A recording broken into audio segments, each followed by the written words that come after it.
Sup YouTube? It's been a long time since I've done a reaction video, but I'm actually gonna let you know, due to some technical issues, I actually did do a reaction video, record a reaction video to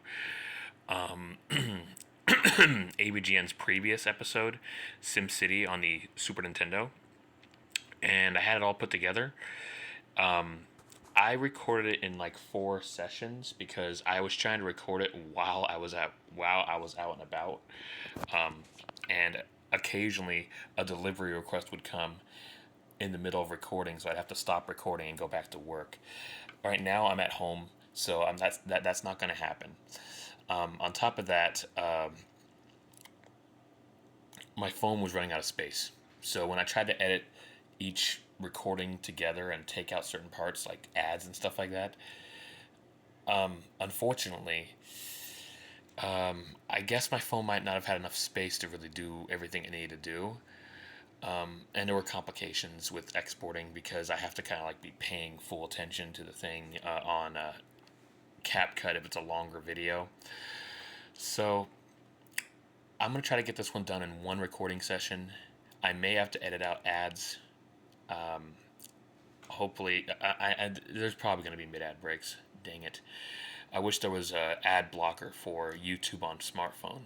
And no, I'm not talking about YouTube Premium. I don't want to bother with that. But this is why it's better when I actually have my computer working and I can record on my computer where I have AdBlock Plus, so it blocks the ads. Anyways, I'll deal with the ads. I'll probably try to edit them out if I have time. And I'm just going to say something brief I mentioned in the previous recording that is deleted and I will be unable to make. And that is the fucking nerd. He said that on the original DOS version, there's a Godzilla-like monster who takes down your city. Just like how he was making comparisons because he mentioned that on the Super Nintendo version that he's familiar with, Bowser is the monster.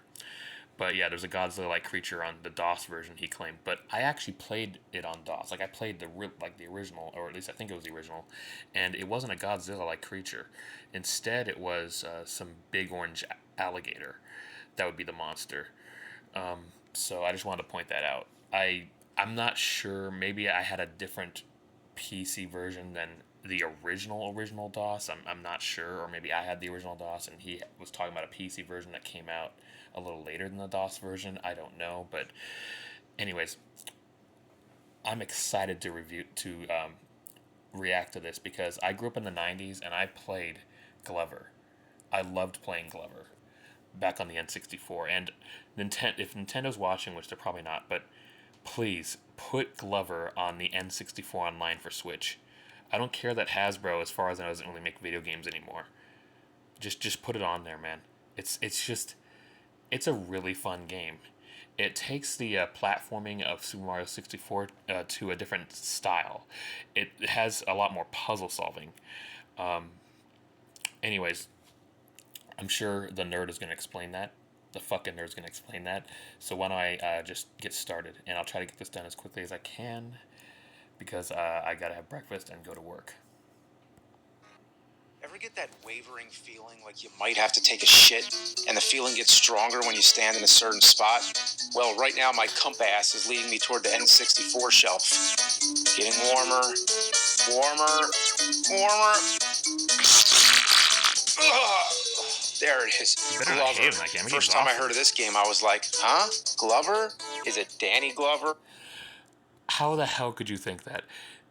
Anybody old enough to remember the ad for Glover? If not, or just go look it up on YouTube. I'm sure it's up here somewhere. The ad for Glover was hilarious. It made the game seem different than it actually was, but like, I don't care. The ad was so funny. Just like how there's a game that nobody really talks about anymore called Tonic Trouble. That had a really funny ad too. That also was an N64 game. Donald Glover, Crispin Glover, Roger Glover? No, it's the hamburger helper riding a red ball. So you play as a glove. Is it Danny Glover, Donald Glover, Crispin Glover, Roger Glover?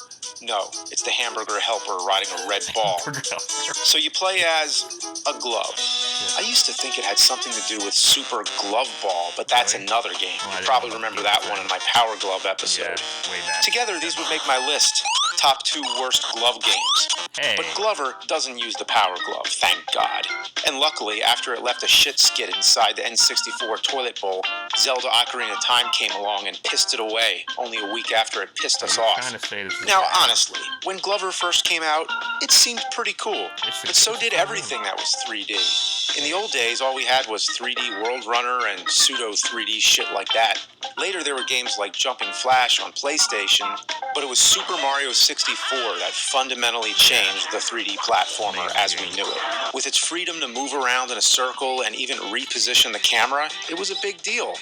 Afterwards, games like Banjo-Kazooie and Spyro the Dragon proved that Nintendo had started a trend. Here we go! Absolutely. Some of these games were good, and some of them were shit. But sometimes we just accepted it because it was 3D, it was cutting edge, and cool. As kids, sometimes a game we thought was good might have actually been shitty all along. When I first played Ghostbusters on NES, I didn't want to admit it was garbage because it was Ghostbusters. It had to be good, right? What about Ninja Turtles? One of my early episodes. That game drove me insane. It sucked. But what did I know? It was the #1 top-rated game in Nintendo Power for a while. But every game was supposed to be good. We were... By top-rated game, are they saying, like, review scores, or are they referring to, like, sales? Because, yeah, that game sold really well, but, you know, selling really well doesn't necessarily mean it's good. Hey, like McDonald's, for example. Oh my gosh. There's some good stuff on the menu, but it's pretty generic. You know what I mean? But, like, no, seriously,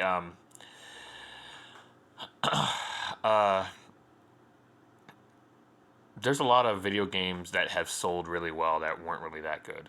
Heck, actually, Superman 64, apparently that game had a pretty good solid sales run when it first came out. So it actually did well when it first released. But then because people realized how terrible the game is, it stopped selling after that. So yeah, I mean, it can happen, you know. We're lied to, psychologically manipulated into thinking we were wrong. But no more being ass-lighted by the shitty games. It's time for Glover. Let's go.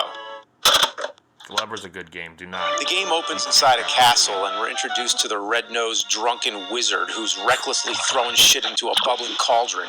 Idiot. Okay. It knocks him through the floor. Yeah, right through the goddamn floor. Screaming like Goofy. He didn't scream like that, And I okay. guess his gloves or hands fell off. One glove falls into the slop and morphs into the evil cross-stitch, while the other becomes our protagonist, Glover. I'd like to say he flips the bird, but with only 4 fingers, too bad. Well, he transforms the wizard's magic crystals into rubber balls so they don't shatter, but oops, they bounce into what become the game's levels. So now, go fetch, asshole. That would have made a better title. They should have called it that. So, that's the plot. The gameplay is far more complicated, and I'll tell you what, it's very ambitious and creative, but there is a huge learning curve. So if you rented it from the video store, you'd better hope the last person returned the manual. And you would also need those strategies from Nintendo Power, issue 114. It had a whole section with tips and tricks for each stage, but why would you care? Look what's on the cover. The goal is to collect 6 missing crystals and return them to the center of the castle to save the wizard and the kingdom. For every crystal you bring back, new worlds unlock. Yes. Much like Mario 64, the castle grounds act as your hub, connecting all the worlds. Each world has 3 levels, a boss fight, and a bonus stage, and they're all based on specific themes: Atlantis, Carnival, Pirates, Prehistoric, Fortress of Fear, and Out of This World. The game's helper character, Mr. Tip, is a wizard. I feel like he's not going to bring this up, but one thing I really like about the hub world is that it gradually changes as you progress in the game. So right at the beginning, it's just creepy, it's evening sky, it's dreary, red, not pleasant. But then you beat Atlantis and, return the crystal from the ball there, and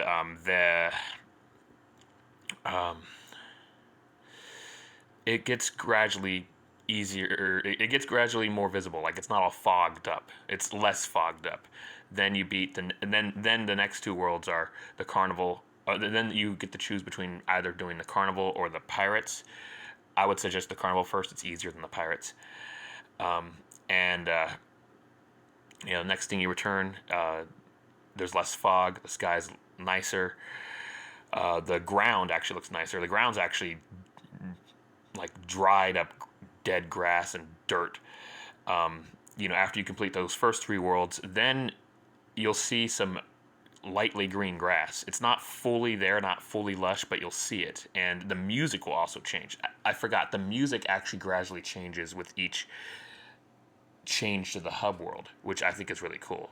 Originally, it just sounds creepy and dreary and sad.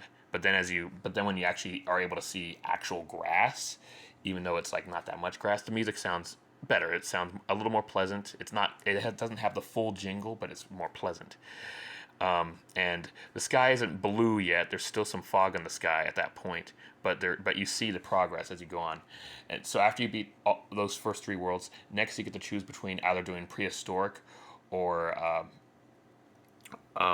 Fortress of Fear, which is a horror-themed one, and they're both pretty challenging, but do the prehistoric one first. It's easier than the horror-themed one. Just realize at the second level, there's a specific move you have to do that you don't really have to do anywhere else in the game in order to progress. That involves doing the ground pound on top of the ball to bounce up.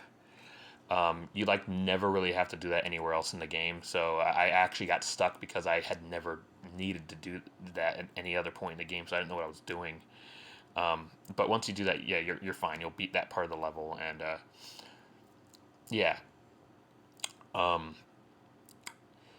you beat those worlds.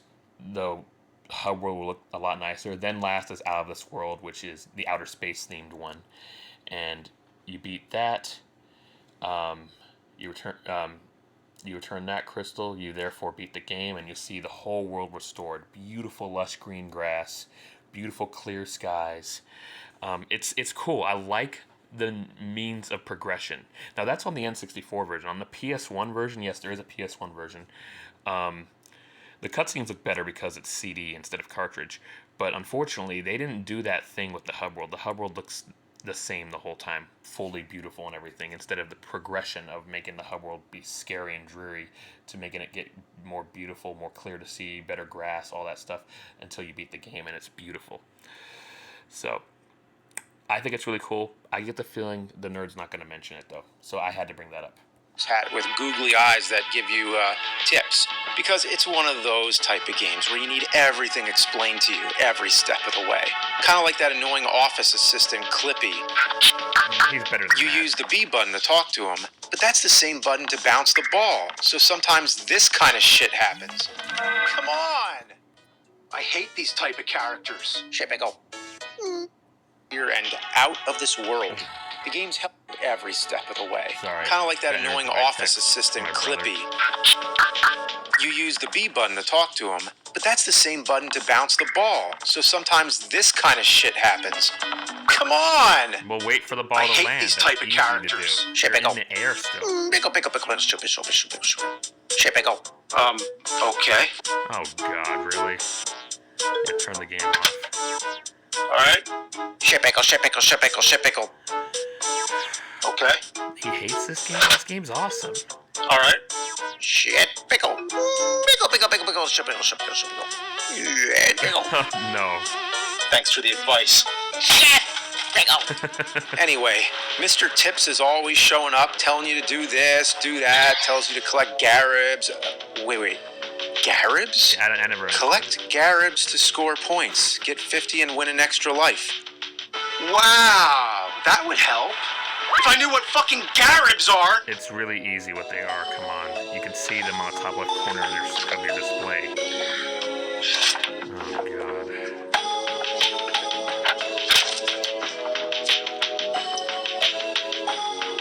You gotta be fucking kidding me. It's a made-up word.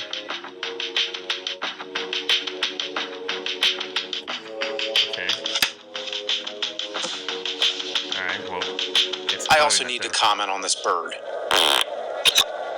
Tell me, what are you hearing? The bird is giving you cheat codes.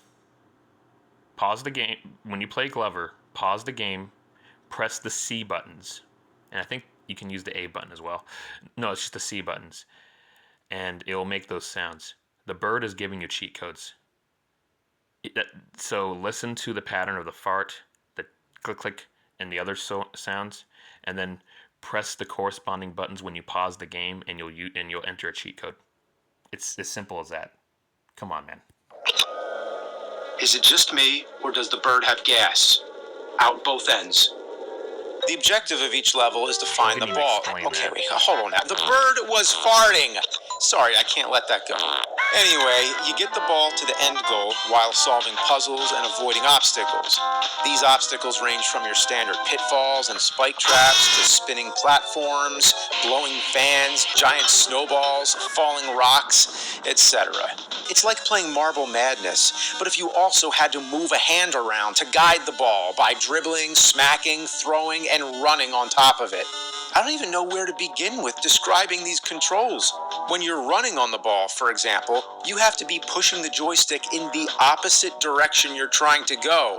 You have to train your brain to think in reverse. Hard to do. You also have enemies to contend with that will try to steal or destroy the ball, and some will go as far as to intentionally knock it off the stage, which basically means you're dead. It seems underneath every stage is a bottomless pit, so you can't take your eyes off that ball. Hitting B makes Glover point at the ball, which is great, so you never lose track of it, but that doesn't guarantee you'll be able to get to it before a giant bumblebee rocket launches it with a stinger at its ass. But the worst enemies gotta be the explosive ones, like this dynamite hopper. If you somehow figure out how to avoid the blast with Glover, the ball still gets blown into pieces or is sent careening over the edge like a turd shot out of cannon. You want to be holding that ball at all times. Besides, without it, you move around like 10 pounds of shit shoved into a 5-pound glove. Much like how rolling in Ocarina of Time was a little faster than running, Glover is best when he's jumping constantly.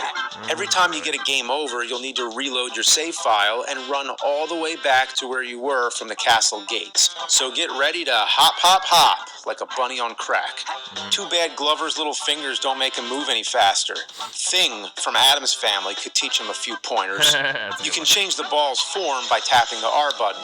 It can become a rubber ball, a bowling ball, a ball bearing, and the ball's original shape, the crystal.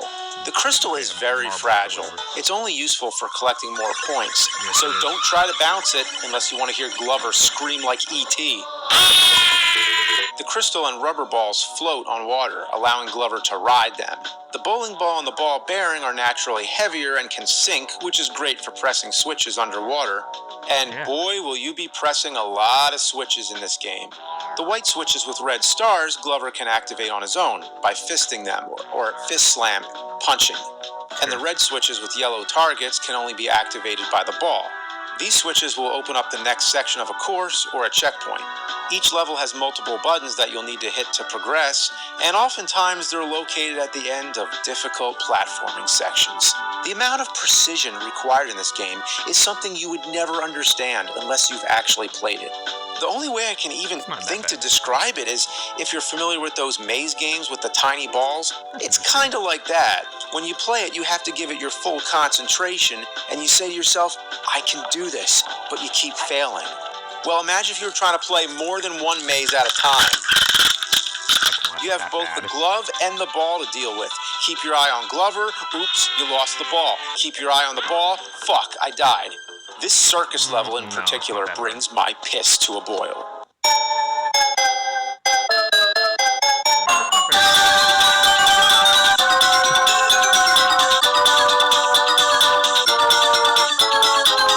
Let me ask you a question. What comes to mind when you think of the circus? You know, clowns, cotton candy, fire breathers, acrobats, a giant blue ball sack? What were they thinking? And you ride it by bouncing on it? It's like that episode of South Park, and you know the one I mean. And if not, well.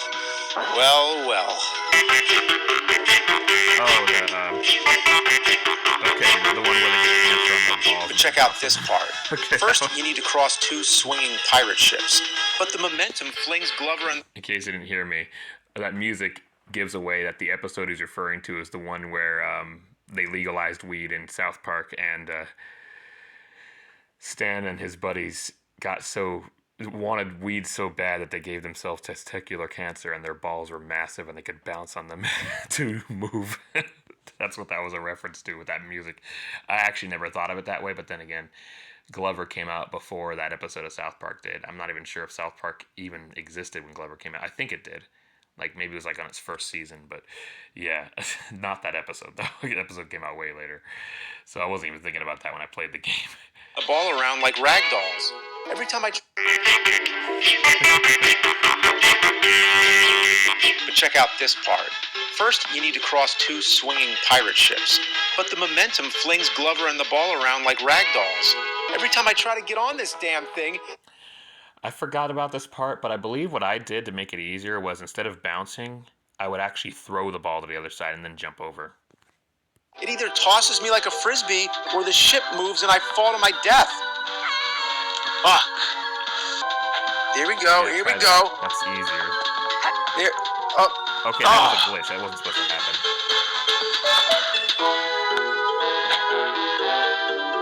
See this shit? Up until this point, most of my deaths were the result of me not totally grasping the controls or some bad camera angles, but now it's as if the game is actively fighting against me. What the fuck was that shit? Alright, there we go. All I gotta do is bounce it. Actually isn't that hard. Just gotta time it right. There we go. Not a problem. Yeah. Not a problem. And, what the fuck? You bounced into the railing and your mother. You messed up your own momentum. It's not that hard.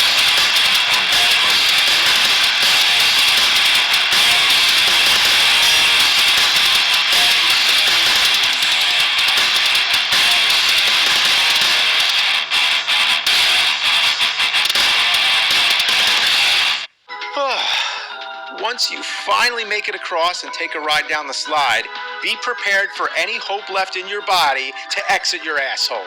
Ahead of you is a winding checkered path. Seems straightforward enough.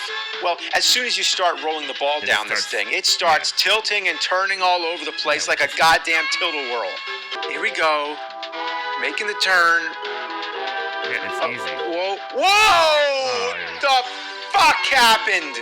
If the pirate ships were the 8th circle of hell, this is certainly the 9th. Maybe what I need is the power glove. I don't mean the NES power glove. I mean the N64 power glove. You think I'm kidding? Like that.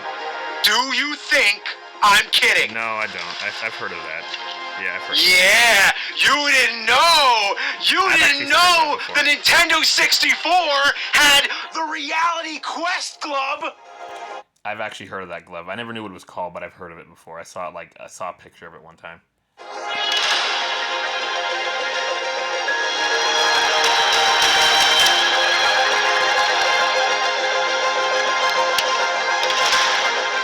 think it's gonna make the game worse.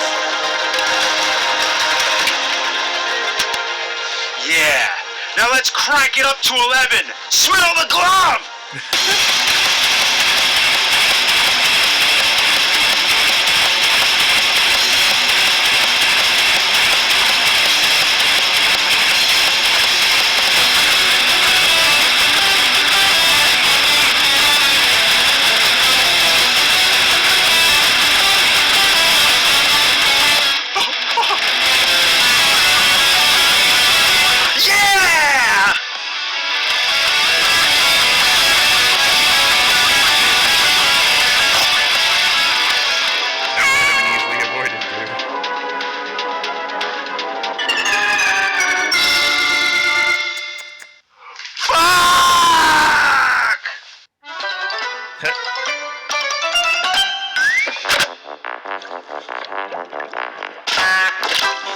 See a magic trick?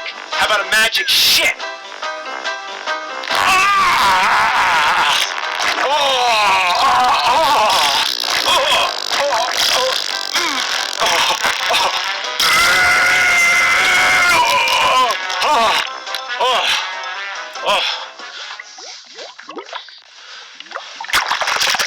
That's That's so disgusting. Oh, the PlayStation version? I didn't expect him to even do that.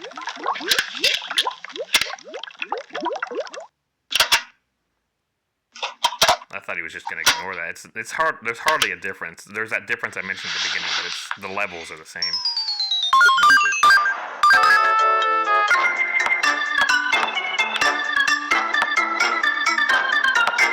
The PlayStation version is easier? Okay.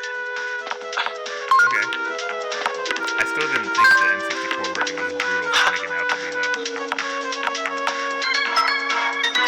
It's a walk through the park. It's...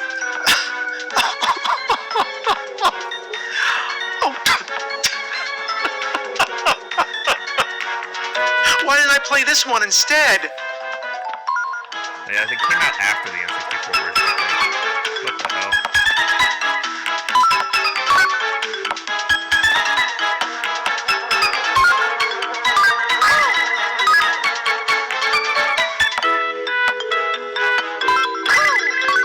Well, I'll be shit.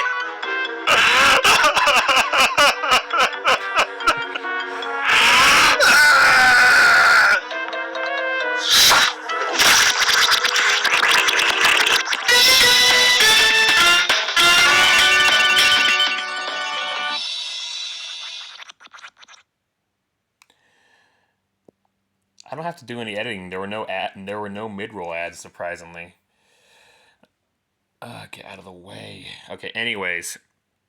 Oh yeah, I've been watching a lot of Kitty Monk. She talks a lot about South Park and American Dad and Family Guy, and makes some very interesting videos about all that stuff. So, thank you so much for watching my reaction video. I'm glad I won't have to do any editing. I can just upload it as is, so that's good. I have played the PlayStation version, and I mentioned how I don't like how the hub world is the same the whole time, unlike how in the N64 version, the hub world gets gradually more prettier and more visible as you progress through the game. Now, here's the thing. I forgot that the game was easier on the PS1, and that's probably because I played the PS1 version like many years after I played the N64 version. I only knew about the PlayStation version when I was looking up Glover on IGN, and I saw, oh, there's a PlayStation version. Like, I found that out like in like 2009 or something like that. Get out of the way. Anyway, I played it on the N64 back in the day, and I still think it's an awesome game. It's so much fun. It is a challenge, and I actually think the controls are quite good. Yeah, there can be some issues where it's hard to really do things right. But I never really noticed that at the carnival levels. I noticed that more when I got to the the Fortress of Fear. The horror-themed stages are really tough. They're really tough. But there is one thing he didn't mention in this video, and that's probably because he just didn't get far enough. And it's something that maybe not everybody would know about anyways. When I last had the N64 version, like 12 years ago, I found a glitch that is truly awful. So, I beat the first 4 worlds. And so, I did the prehistoric one before it. Then I played on, Fortress of Fear, got through that, got to the boss there, and I actually forgot how to beat the boss at Fortress of Fear. The boss there, from what I remember, was really challenging. It was a Frankenstein monster. And I decided, you know what, I'll just turn the game off, I'll, let it save, whatever. Just turning off the game saves it. It saves it automatically. It auto-saves. But if you actually do this while you're facing that boss at Fortress of Fear, for some reason, your save file gets deleted. Now, I don't think it happens every time, but sometimes it does. Now, I thought there was something wrong with the cartridge, but no. I was watching a review of the game like a year later, and this person who reviewed it, I don't remember who it was, he said that is a glitch that happens in the game. Like, it's not something wrong with the cartridge. It's a glitch within the game. So, can you imagine how much better this episode would be if James got to that part and, saved it and then found that out? Anyways, this actually is a pretty good review, and I like that it's kind of short and sweet. It's not like it's super long, and even though it's short and sweet, he reviewed the game the whole time, unlike some other videos he's done a few years ago. But I have to disagree with him on this, and it's not like I agree with all of his reviews. He also reviewed the Bugs Bunny Crazy Castle games and said that they were bad, but I actually think those are really fun games. Um, Although I think the main reason he made that video was for the fight with Bugs Bunny. Shit's hilarious. Anyways, thank you so much for watching. I think it's still a pretty good review. I just disagree with him about the game. I played Glover back then, loved it, and I'm sure if I played it now, I'd still enjoy it. It wasn't a bad game. It just has some issues here and there. And yeah, I guess the PlayStation version that came out later improved upon some of those issues and made the game a lot easier. But yeah. And let's see. Obviously, there are video games I grew up with that I thought were good, but actually aren't. I'm trying to think of one off the top of my head. I don't know. It's hard to think of it. Some might say Super Mario Land for the Game Boy isn't very good. I still think it's fun. I still enjoy the game. It is Mario, and it's done well. The controls are kind of weird and are weird with how slippery they are. I used to consider Super Mario Bros. The Lost Levels to be an awesome Mario game because it was the only one that was actually really challenging. But I kind of agree with some of the reviewers saying that it was made kind of in a sadistic way. See, I played it on Super Mario All Stars, so if I end up in one of those warp pipes, if I end up going to one of those warp pipes that would take me backwards, I could just pause the game, tell it to save and quit without going in that pipe, and just play that level again and not deal with that pipe anymore. If you played it on the original Famicom disk system back in the day, you would not be able to do anything about it because you can't save. So I get it. I get it. For whatever reason, I tried to make NFL Blitz on the Game Boy Color good. NFL Blitz in the arcade, so much fun. NFL Blitz on the N64, so much fun. NFL Blitz on the PlayStation 1, so much fun. But I tried to make NFL Blitz on the Game Boy Color good because I just assumed, oh, it's NFL Blitz, it's got to be good. But I kept playing it, kept trying it, but I got used to the game. But I realized looking back at it, the Game Boy Color version of NFL Blitz is an awful, awful game. It is awful. Controls are weird. Everything's really weird in that game. It's just, it's terrible. I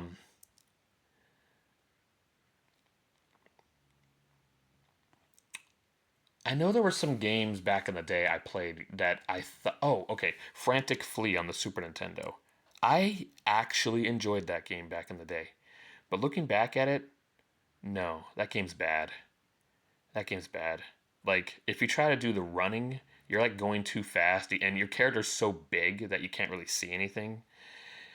And it for a lot of the game, you kind of have to just hold your attack the whole time. Just keep doing your attack the whole time as you're moving.